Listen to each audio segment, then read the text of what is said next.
And definitely do not get into a relationship with a promiscuous woman. Like, if your bros are telling you that she's been around town or she's been with your whole entire friend group, bro, what are you doing trying to cuff this shit? Yo, what is up? 18 Austin Dunham back again with another video.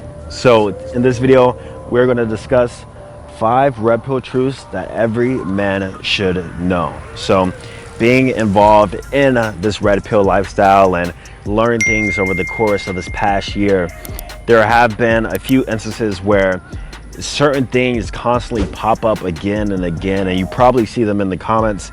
And today we're going to dive deep into those certain topics and things, and it's really going to open your eyes. All right, so let's go ahead and get into the first point. All right guys, the first point, and we have definitely seen this in the comments, and that is, she is not yours, it is just your turn. Now I know that might hurt some of you guys' feelings, but think about it. There's some truth to the statement, and there's a reason why it has gotten so popular in the red pill community. So if we think about it with your relationships, whatever, non-monogamous, monogamous, doesn't matter, inevitably and statistically, they are likely to end. So what you need to do is practically enjoy the ride for however long it may be, and enjoy the moments together, because for whatever reason may happen, she might end up leaving you for a better option. She gets tired of you. You know, we all have been there where, you know, things just get kind of dry and then they start acting different. And then out of nowhere, you felt like you had her, and then bam, she's gone. So even with myself, for example, in a non-committed relationship with few people, I guess you could say, is that I realized that it could end at any given moment and I can't be mad about it. So this is a term personally that I pretty much live by at this point in time. And I know that everything and anything will come to an end. So if you live by this statement too, then you're just gonna be, I guess, more grateful about your experience whenever it does end, you know what I mean? Because at the beginning, you already knew that it was. So might be a little bit pessimistic, but I would rather be grateful than disappointed. So that's the first one. Let's move on to the second one. All right, so point number 2 is that you cannot change a promiscuous woman, AKA you can't change a hoe into a housewife. Have you heard that before? Because I definitely have. And one time I put on a cape trying to save one, and guess what? It did not work out in my favor. So the biggest rule out of this one is that you don't want to put on that cape. You don't want to save these girls, because I promise they might kind of manipulate you into thinking they're a changed woman. But whenever they are given the chance to act in a promiscuous way, it's going to bother you, and it will be prevalent, and it will show up again. And there are a few red flags that you can actually screen out for a promiscuous woman, but you don't even want to bother it in the first place. And definitely do not get into a relationship with a promiscuous woman. Like, if your bros are telling you that she's been around town or she's been with your whole entire friend group, bro, what are you doing trying to cuff this chick? Because it's only going to come right back to you.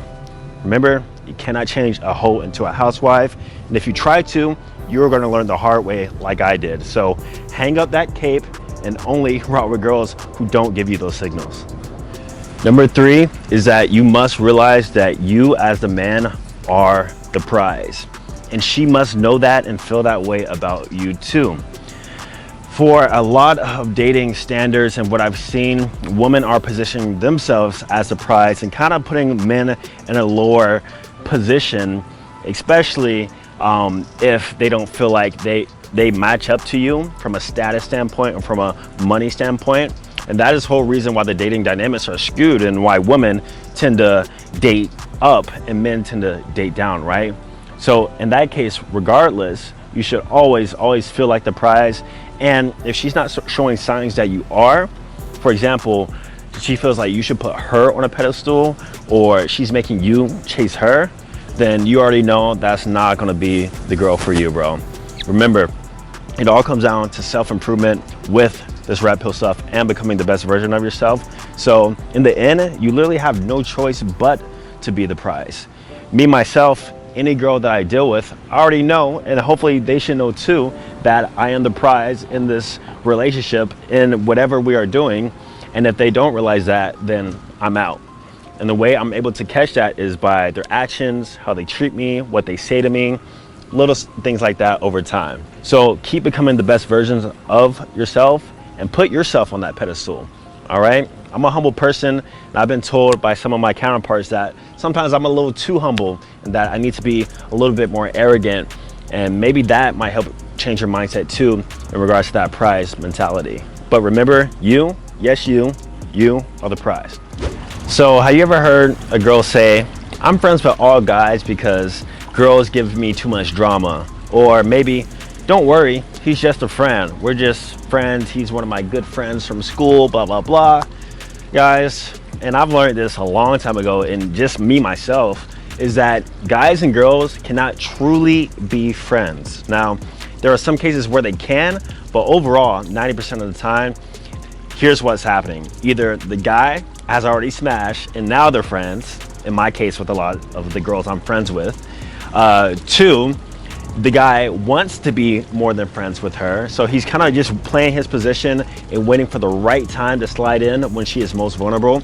AKA, let's say you and your girlfriend are having issues, she goes to her guy friend to discuss the situation, and he's like, oh, you always got a shoulder to cry on and to suck on, if you know what I mean, right? So I have seen it firsthand with my eyes, and I've been in both positions. I've been that guy friend to where I'm just playing it cool, and the girl comes to me when she's having issues. And I've been in the situation where she told me it was just a guy friend, and in the end, it ended up being more than that. So the only way guys and girls can truly be friends, in my opinion, is if it's business related and it's professional. So they literally can't be just strictly business, or there's mutual non-attraction towards both parties, meaning I do not find her attractive and she does not find me attractive at all either. But even then, if they hang out enough, there can be some sparks of attraction there. So if you have a girl who has a lot of guy friends, and or she's telling you she only hangs out with dudes, keep that in the back of your head, all right? Let that be a red flag for you. I don't know about y'all, but the girls I deal with, I like them to have only girlfriends, and I like them to have a small circle of friends too. Not a lot of dudes. Big red flag. All right, so number 5, and this might surprise a bit of you guys, and that is that the red pill doesn't only apply to females. I know we talk about a lot about female nature and how females are, and females do this, females do that, and even in this video I'll talk about females mostly. But what I've realized about this red pill stuff and realizing the true reality of things is that it's not just female nature, but it's actually human nature. Guys actually can and do act the same way as some of these points that I'm talking about, given in the right situation. So let's kind of reverse it. And I'm not trying to be on the girl side or anything like this, but let's actually think about this, reverse it.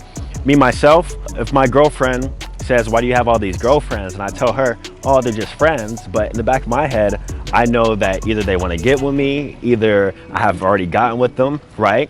It can go both ways for everything. But the reason it's so prevalent in the female community is because of, like I said, the blue pill dating standards. The media was kind of brainwashed us over the course of years since we were young, and how women are raised by their dads, their moms, stuff like that. So it's kind of brainwashed society. But like I said, what I realized is it goes both ways. Dudes can flake too. I've flaked on girls all the time. I've led on girls who I had no interest in. I've lied to girls. I've done everything that I've seen in the red pill community, just vice versa. And I feel like that's where we're hitting the equilibrium, and that's where guys will kind of, come more into power, so to speak, by playing that reverse card in the dating community with all this stuff, everything we talk about. So just realize whenever you do watch these videos and ingest this information that it does mostly apply to females, but guys can also do it too. Guys, if you want more videos like this where I kind of dive deeper into points and have talking points within the dating realm, then definitely be sure to check out my Patreon, where we get juicy into subjects. And for the new people who sign up to the Patreon, you'll actually get access to my new ebook called The Dating Funnel, where I teach you the exact funnel strategy on how to get as many dates as possible and stop dealing with all the BS in the dating realm, right? Remember, all comes back to self-improvement. Subscribe, like the video if you're new. My name is Dunham. I'll see you guys next one. Peace.